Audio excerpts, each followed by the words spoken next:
এবার ঈদেও প্রেক্ষাগৃহে দর্শকের ভিড় চোখে পড়ার মতো। ঈদ উল আজহা উপলক্ষে মুক্তি পেয়েছে ৬টি ছবি। দ্বিতীয় দিনেও হাউসফুল সবগুলো। তবে শো ও হল বিচারে তাণ্ডব এক ধাপ এগিয়ে, পিছিয়ে টগর। দর্শক আগ্রহে তাণ্ডবের শো সংখ্যা বেড়েছে ২৬ থেকে ৪৬-এ।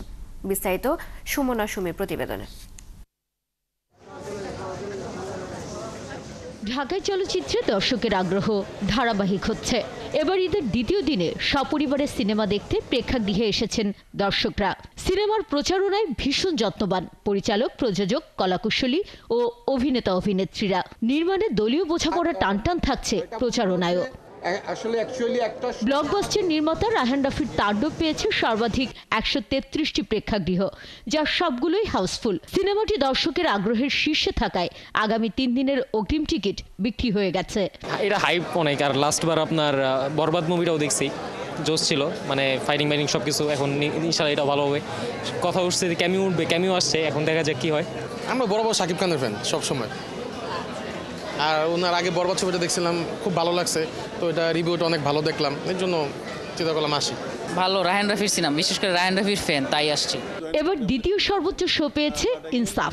১৬টি সিনেপ্লেক্সে মোট ১২টি শো দেয়া হয়েছে। চলছে সিঙ্গেল স্ক্রিনেও। মোশাররফ করিমের অনবদ্য উপস্থিতি আর শরীফুল রাজ ও তাসনিয়া ফারিনের রসায়নে মুগ্ধ দর্শক। ইনসাফ একটু নতুন লুক এখন মোশাররফ করিমকে দেখা, প্লাস শরীফুল রাজ। খুব ভালো স্টোরি অ্যান্ড এত সারপ্রাইজ ছিল মুভিটার মধ্যে।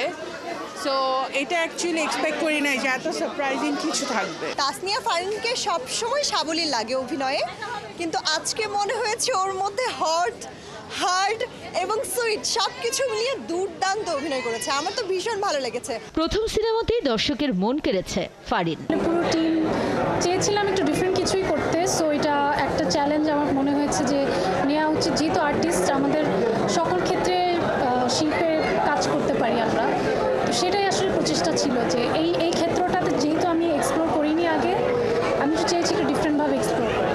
এরশা মার্ডার, উৎসব ও নীলচক্র শো কম পেয়েছে, তবে সবগুলো সিনেমাতেই হাউসফুল দর্শক।